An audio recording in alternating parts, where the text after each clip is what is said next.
अब हम सबसे पहले देखेंगे पूंजीवादी अर्थव्यवस्था कि पूंजीवादी अर्थव्यवस्था किसे कहते हैं।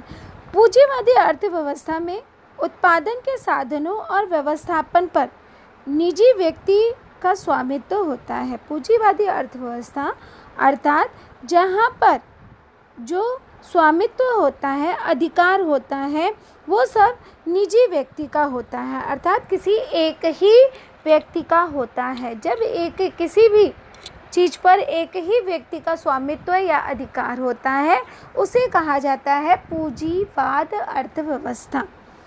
अब पूंजीवाद अर्थव्यवस्था का प्रमुख उद्देश्य होता है कि अधिक से अधिक लाभ प्राप्त करना, और पूंजीपति जो हैं, अर्थव्यवस्था जो है, पूंजीपति अपना फ़ायदा उसमें देखते हैं। तो यह जो है पूंजीवाद की नीति है कि अधिक से अधिक, प्रमुख उद्देश्य है कि वह अधिक से अधिक लाभ प्राप्त कर सके, अर्थात अपना फ़ायदा अपने विषय में ही वह सोचते हैं।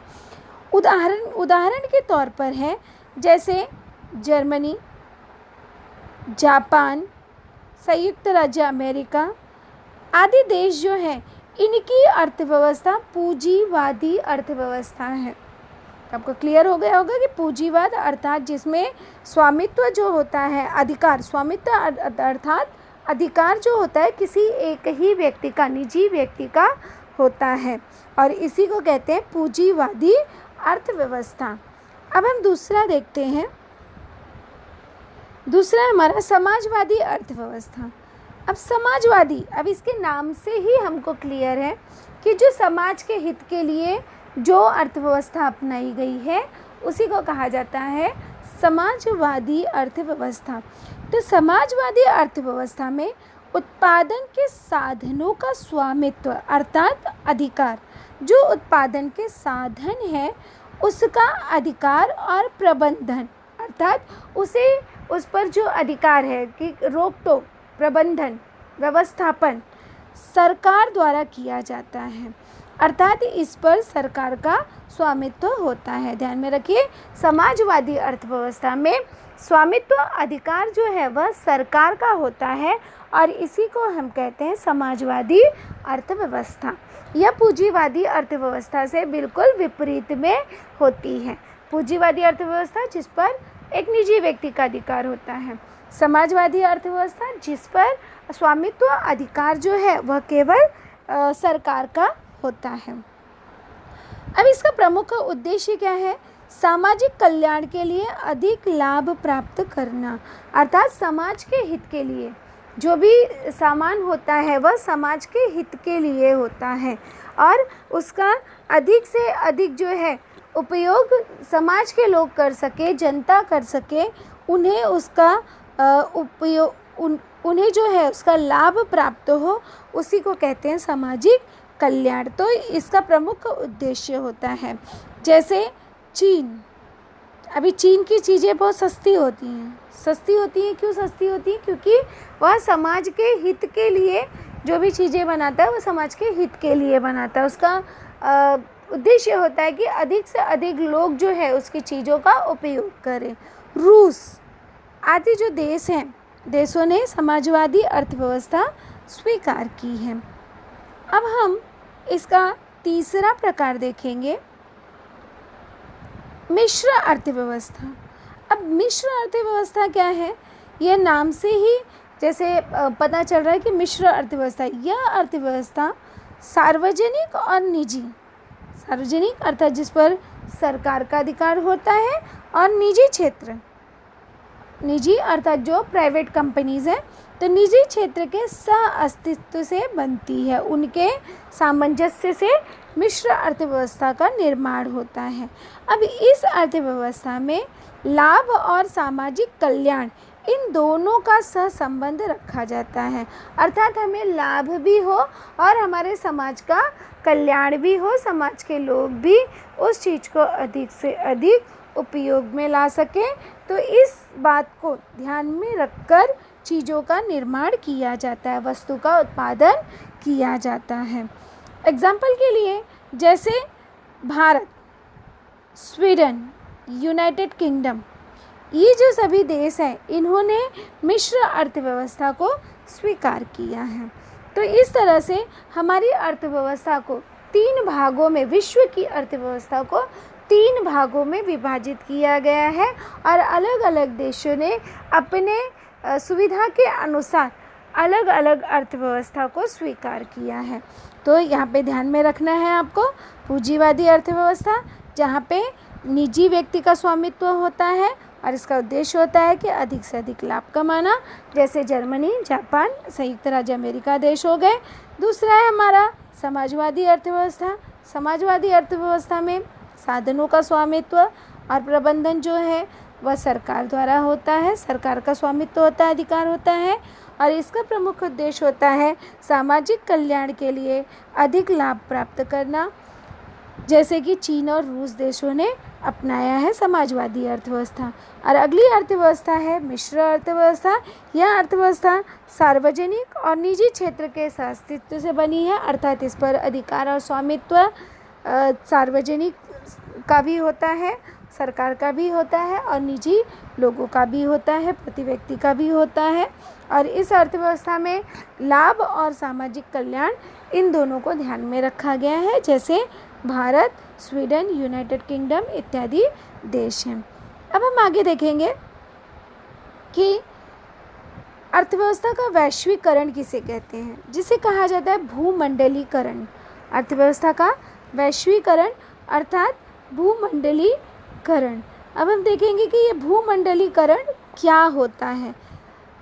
हमारी आर्थिक नीतियाँ अर्थव्यवस्था को वैश्वीकरण की ओर ले जा रही हैं। जो भी हम पैसों से संबंधित नीतियाँ बनाते हैं वह क्या करती है, अर्थव्यवस्था को हमारे विश्व के वैश्वीकरण अर्थात विश्व को आगे बढ़ाने की ओर ले जाती हैं। वैश्वीकरण का अर्थ होता है विश्व अर्थव्यवस्था। जो विश्व में अर्थव्यवस्था की जाती है उसे कहा जाता है वैश्वीकरण। तो वैश्वीकरण का अर्थ क्या हुआ, विश्व अर्थव्यवस्था। अब विश्व अर्थव्यवस्था कैसे निर्मित होती है। वैश्विक अर्थव्यवस्था ऐसी सीमा रहित अर्थव्यवस्था होती है जिसमें प्राकृतिक साधन संपत्ति अर्थात जो नेचुरल रिसोर्सेस हैं, प्राकृतिक साधन संपत्ति, लाभ, सेवाएं, निवेश, श्रम और आधुनिक तकनीकी की धारा स्वतंत्र रूप से देश की सीमाओं के बाहर जा सकता है। अर्थात हम क्या कर सकते हैं, एक देश से दूसरे देश में हम व्यापार कर सकते हैं। अब जिसका प्रमुख उद्देश्य होता है कि अपनी प्राकृतिक जो भी साधन संपत्ति है उसको हम दूसरे देशों में भेज सकते हैं या दूसरे देशों से मंगा सकते हैं, लाभ कमा सकते हैं। जो हम सेवाएं देना चाहते हैं वह हम दूसरे देशों में दे सकते हैं। निवेश अर्थात खर्च, दूसरे देशों में हम खर्च कर सकते हैं। जैसे ब्राज़ील जो है कई सारी कंपनियां अपनी जो है भारत में खोला है, भारत ने भी दूसरे देशों में अपना निवेश किया है। तो इस तरह से निवेश कर सकते हैं। श्रम और आधुनिक तकनीकी अर्थात जो हमारी टेक्नोलॉजी है, तो जो भी टेक्नोलॉजी है वह हम दूसरे देशों का उपयोग कर सकते हैं, उसे मंगा सकते हैं। तो ये सब जो है ये देश की सीमाओं के बाहर जा सकता है। ये सब वैश्वीकरण के अंतर्गत आता है, अर्थात विश्व के स्तर पर व्यापार होता है। वैश्वीकरण अर्थात देश की अर्थव्यवस्था को विश्व अर्थव्यवस्था के साथ एक समान करना।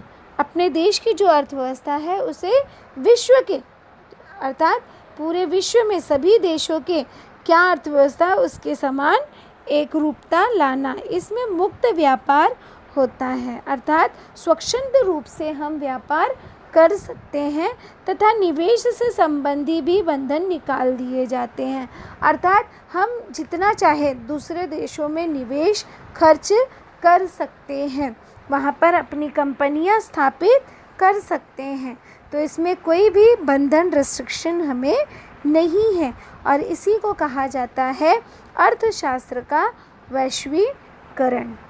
तो आपको क्लियर होगा, इसी को भूमंडलीकरण भी कहा जाता है और वैश्वीकरण के भी नाम से जाना जाता है। अर्थव्यवस्था के कार्य प्रत्येक देश की अर्थव्यवस्था अलग अलग होती है। अर्थव्यवस्था के जो कार्य हैं, अब हम देखेंगे कि अर्थव्यवस्था का कार्य क्या होता है। तो प्रत्येक देश जो है उसकी अर्थव्यवस्था अलग अलग होती है। सबकी अर्थव्यवस्था एक जैसी नहीं है। जैसे मैंने कहा कि कहीं पर अर्थव्यवस्था पूंजीवादी है, तो कहीं पर समाजवादी अर्थव्यवस्था है, तो कहीं पर मिश्र अर्थव्यवस्था है। तो हर एक देश की अर्थव्यवस्था जो है वह भिन्न भिन्न होती है। तो उसी स्वरूप इनके कार्य भी जो है वह भिन्न भिन्न होते हैं।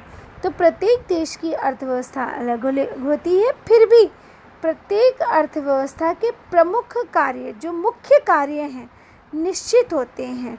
अब चाहे वह किसी भी अर्थव्यवस्था को अपनाता हो, लेकिन कुछ जो है उनके लिए निश्चितता रखी गई है कि जो सभी देशों को करना अनिवार्य है।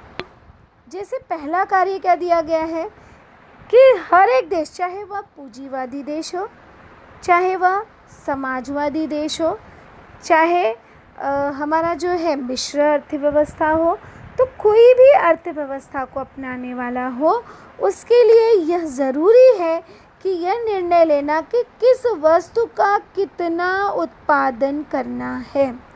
किस देश को किस वस्तु का कितना उत्पादन करना है, यह अर्थव्यवस्था के अंतर्गत पहला कार्य है कि हर एक देश को, चाहे वह किसी भी अर्थव्यवस्था का अपनाता हो, उसे यह सोचना ही होगा कि वह किस चीज़ का और कितना उत्पाद करें। दूसरा है कि उत्पादन लागत में अधिक से अधिक बचत करना। जो लागत लगी है उसमें से बचत करना। जो भी उत्पादन उन्होंने किया है, जिस वस्तु का निर्माण किया है, उसमें लगने वाला जो सामान है उसका अधिक से अधिक बचत करना। तीसरा है राष्ट्रीय आय का न्याय के अनुसार सामाजिक एवं आर्थिक वितरण करना। अर्थात जो भी वस्तु बना रहे हैं तो उसमें राष्ट्रीय आय का जो है, राष्ट्रीय आय न्याय के अनुसार अभी सामाजिक अर्थात समाज के बारे में भी सोचना है। ये नहीं कि जो मन में आया उस चीज़ का उत्पादन कर दे और उसका प्रभाव जो है वह समाज पर दुष्प्रभाव दिखाई दे। तो इस तरह की वस्तु का निर्माण नहीं करना है। भविष्य में आर्थिक आवश्यकताओं की पूर्ति करने के लिए उपाय ढूंढ कर रखना कि भविष्य में किस तरह से आर्थिक आवश्यकताओं की पूर्ति की जा सकती है, उसके लिए उपाय ढूंढना, यह जो है अर्थव्यवस्था का प्रमुख कार्य है। इसके अलावा उत्पादन किसके लिए करना है, अब ये सबसे अधिक महत्वपूर्ण है कि कोई भी चीज़ का उत्पादन किसके लिए करना है, क्यों करना है और कितना करना है, इस संदर्भ में भी निर्णय लेना है। अर्थात क्यों करना है, कब करना है, कैसे करना है, यह निर्णय जो है अर्थव्यवस्था के अंतर्गत सभी अर्थव्यवस्था के लिए सुनिश्चित की गई है। इसी प्रकार असीमित आवश्यकताओं और सीमित साधनों के बीच तालमेल स्थापित करने का कार्य अर्थव्यवस्था में किया जाता है। अर्थात कुछ चीज़ें जो हैं वह असीमित हैं तो कुछ चीज़ें सीमित है। तो जो भी सीमित और असीमित साधन संपत्ति है उन सभी का उपयोग करके अर्थव्यवस्था को सुचारू रूप से चलाया जाता है। तो इस तरह से अर्थव्यवस्था के जो कार्य हैं वो सुनिश्चित किए गए हैं, जो कि सभी देश को इसका सुचारू रूप से पालन करना होता है।